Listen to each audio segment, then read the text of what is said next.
อโทษแก้วตาภรรยาที่หักของอายผัวคนนี้ขอโทษหลายๆที่เคยเฮ็ดให้เจ้ามีน้ำตาน้องดีแสนดีหักสามีคนนี้เลื่อยมามอบกายใจให้ด้วยศรัทธาตลอดเวลาบ่เคยนายนี้อายยอมรับว่าที่ผ่านมาเคยนอกใจเมียได้เงินมากินเหล้าเมาเบียร์บ่สนใจเมียเป็นตายหายดีฝนตกฟ้าห้องอายปล่อยให้น้องมนมองชีวิตคนนินทาว่าอายเสื่อมสีแต่น้องคนดีก็ยังหักอายผู้ตัวเกือบตายเกือบเสียใจตลอดชีวิตวันนี้อายยอมรับผิดที่เคยคิดพลาดยิ่งใหญ่ขอบใจหน้ามนที่อดทนอยู่เฮียงเคียงอายผิดหลายครั้งน้องยังอภัยจากต่อนนี้ไปอายจะเปลี่ยนแปลงอายขอสัญญาให้ดินฟ้าช่วยเป็นพยาน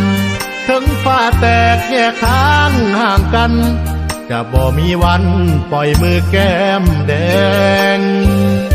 อายมีวันนี้ย้อนคนดีดูแลเบิ่งแยง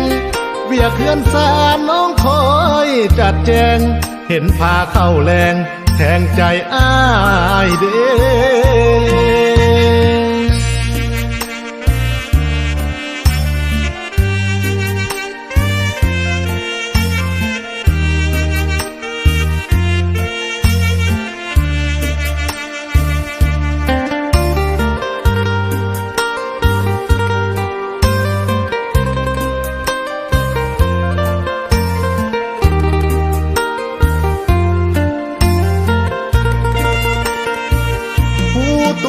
เกือบสาย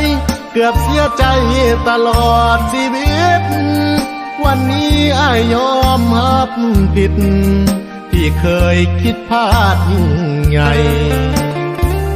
ขอบใจหน้ามนที่อดทนอยู่เฮียงเคียงอายผิดหลายครั้งน้องยังอภัยจากต่อนนี้ไปอายจะเปลี่ยนแปลงอายขอสัญญาให้ดินฟ้าช่วยเป็นพยานถึงฟ้าแตกแยกทางห่างกันจะบ่มีวันปล่อยมือแก้มแดงอายมีวันนี้ย้อนคนดีดูแลเบิ่งแยง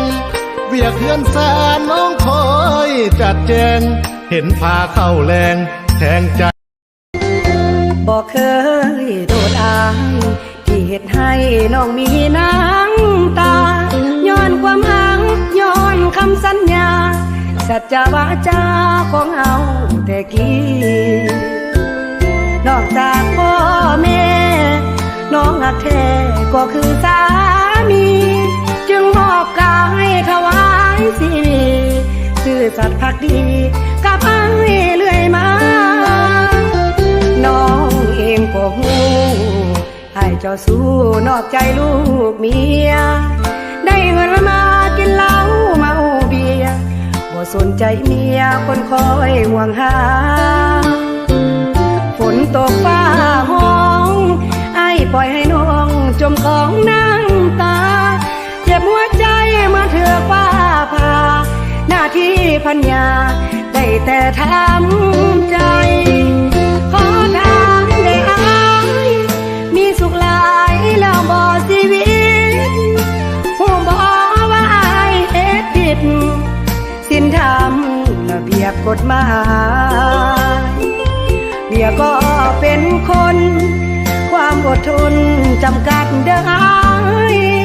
หลายเทื่อแล้วที่ให้อภัยยามใดให้สิเปลี่ยนแปลงบ่ต้องสัญญาให้ ให้ดินฟ้าช่วยเป็นพยานขอเพียงอ้ายตั้งใจเฮ็ดงานกับเงินกับสานทุกมือยามแลหักเดียวใจเดียวบ่เลาะบ่เที่ยวให้น้องละแวงน้องจะคอยท่าเข้าแรงคอยท่าพัวแพงกินข้าวห่วมกัน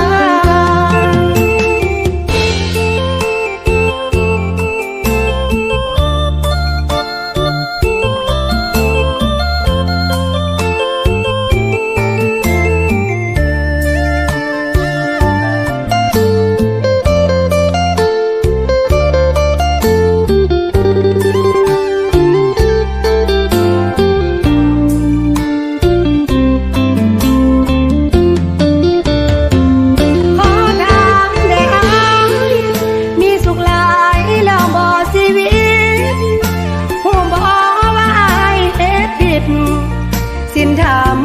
ระเบียบกฎหมายเมียก็เป็นคนความอดทนจำกัดเด้อ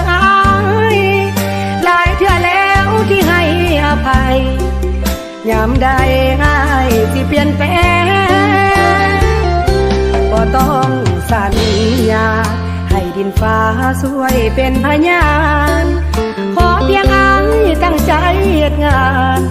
กับเงินกับสานทุกมือยามแลหักเดียวใจเดียว